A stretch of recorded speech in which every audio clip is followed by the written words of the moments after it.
In this lesson, I wanted to spend some time on the higher strings, that is namely the D, G, B, and E strings, and do some movable chords. And these chords are cool because you can move them and get what you want. And when I say get what you want, get the chords you want wherever you want it. You can practice all the progressions that we've done up until now with the triads in the triad section. If you haven't already, go over there and check it out. And you can superimpose the triads and use them to play all of the progressions up till this progression here, which is the 11th video, and it's a whole lot of fun. You get to sort of take the chords apart, and in doing that, you start to see inherent patterns and stuff that matches up with other stuff that you're already familiar with and already know about.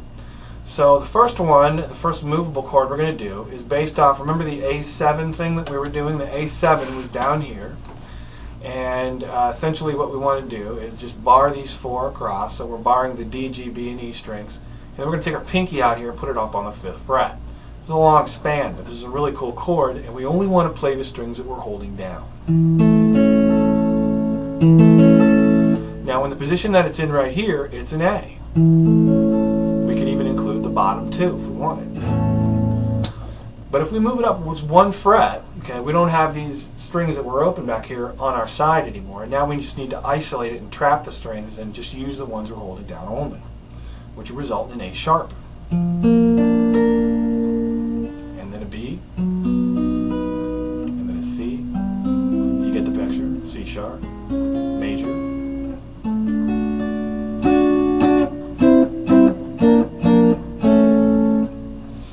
So that's a good way to play a major chord extension. And the tonic for this chord is on the G string. That's going to be this one right here. And per the PDF diagram that goes over these movable chords on the high strings, you can download that. And the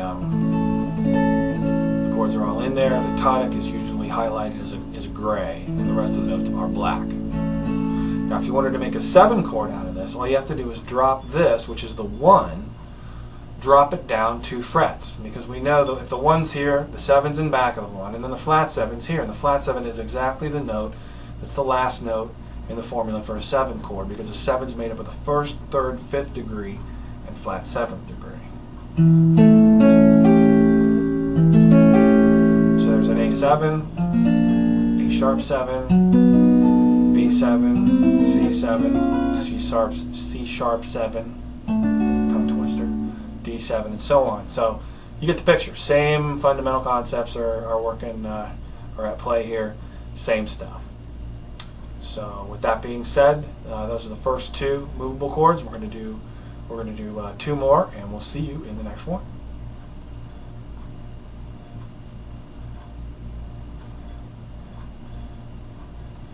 This next type of movable chord reminds me of a D.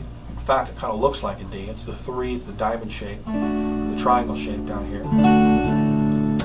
One thing we're going to do though with this one is we're going to go ahead and bar this across. Okay, so these 3 fingers. So you're barring across the G, B, and E string, and you're going to put your middle here. Okay, and then this finger is going to go over here. And per your PDF diagram, this will give you a better idea of where your fingers go. And you just want to stay on the strings you're holding down only, and don't move around, and don't play any open strings. So this is a D. D sharp, E,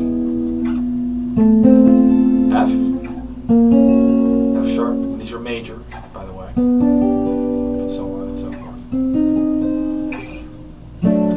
So that's a good one. All of the notes in there can be moved around to suit your purposes. Your purposes might not be too sophisticated at this point, but they will be. And this is just another chord you can stick in your back pocket and save for later. That is, if you're not planning on using it right now. And the tonic for this chord here is going to be on the B string. And per your PDF diagram, it is the gray note. Thanks a lot, and we'll see you in the next form.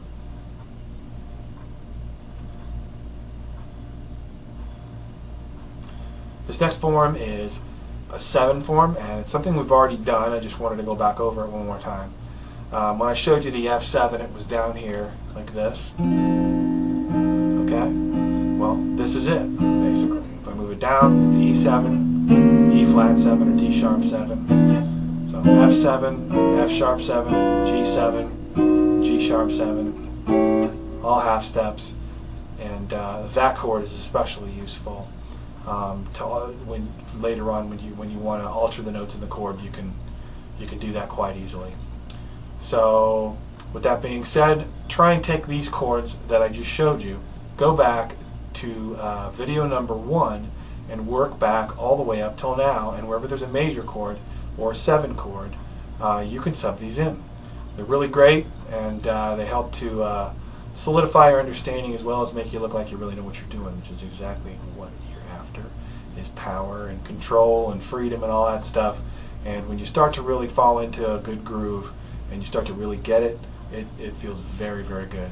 And I can attest to that. You will hit a plateau at some point. Just keep working, and you'll get another boost eventually. And with that being said, this is Stu Johnson, Second Floor Studios. Thanks a lot for watching, and we'll see you at lessons. Take care.